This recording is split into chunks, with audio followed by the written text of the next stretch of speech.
All right, today we're tackling something really important, something that's powerful, deeply personal, and honestly, often kept in the shadows. We're talking about the silent weight of women's mental health. I mean, just think about it for a second. Have you ever seen a woman who just seems to have it all together? She's smiling, she's working, taking care of her family, hitting every mark. But underneath that smile, she could be carrying this immense, completely invisible weight. Well, that's the story we're diving into today, that untold story. We're gonna pull back the curtain on the kinds of emotional struggles so many women are facing, often in total silence. And it's so important, because these stories, these struggles, they absolutely deserve to be heard and taken seriously. So to really get a picture of what this looks like in real life, let's start with a story. We're going to meet a woman. Let's call her Priya. So Priya's day, it's just this non-stop marathon of what some people call invisible labor. I mean, from the second she wakes up, she's just go, go, go. She's juggling her job, her family, the house, and on top of all that, the emotional needs of literally everyone around her. It is a constant act of giving. And, after doing all of that, she might hear a question like this one.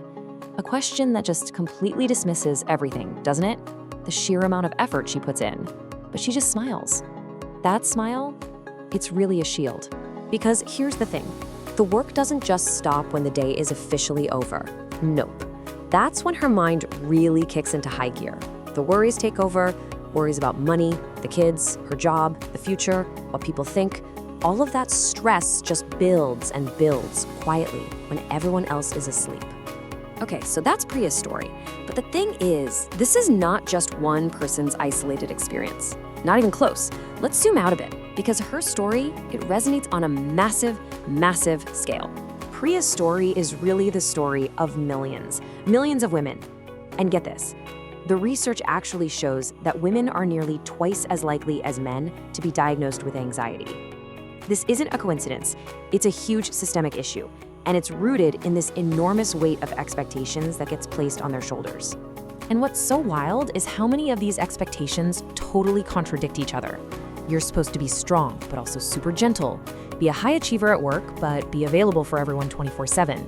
Stay calm while you're literally managing chaos. It's an impossible tightrope to walk.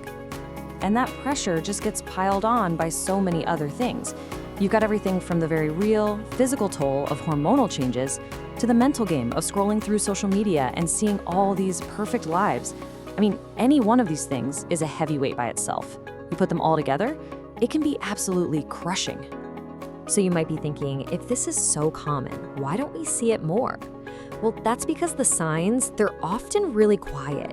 They're subtle. They are so easy to miss if you're not paying close attention.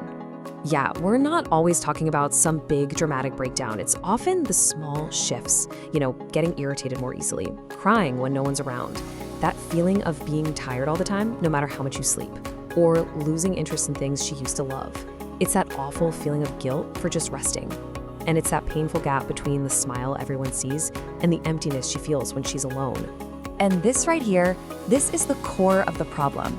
So many women are taught, conditioned even, to just perform strength, to keep going no matter what. So hiding the pain isn't just a choice, it becomes a survival mechanism. It's how you keep all those plates spinning in the air without letting a single one drop. So this brings us to a really crucial turning point. We have to, as a society, completely redefine what we even mean by the word strength. We have got to dismantle this old, tired myth that asking for help is a sign of weakness or failure. It is the exact opposite. You know what takes real strength? Recognizing you need support and then actually reaching out for it. That is one of the bravest, most courageous things anyone can do. And let's be really clear about this. Getting mental health support isn't just for a crisis. It's not just for when everything's on fire. Think of it like maintenance for your well-being. It's a tool for finding balance, for growing as a person, and for finding some inner peace before you ever get to a breaking point. Okay, so that all sounds good, but what does it actually look like in real life? Let's walk through some practical, doable steps that can help protect your mental health and start that healing process. All right, these 6 steps are pretty fundamental. And you'll notice they sound so simple, right? But man, they can be really hard to actually do. It all starts with giving yourself permission to just rest. Then it's about speaking up, learning to set boundaries and say no, taking care of your body, staying connected with people who lift you up, and knowing when it's time to reach out for professional help. I really want to pause on this idea of rest for a second, because it is so, so important. We live in this culture that just glorifies being busy, right? So rest gets a bad map. It's seen as lazy or unproductive. But it's not. It's a biological need. It's a psychological necessity. It is literally the fuel that keeps you going.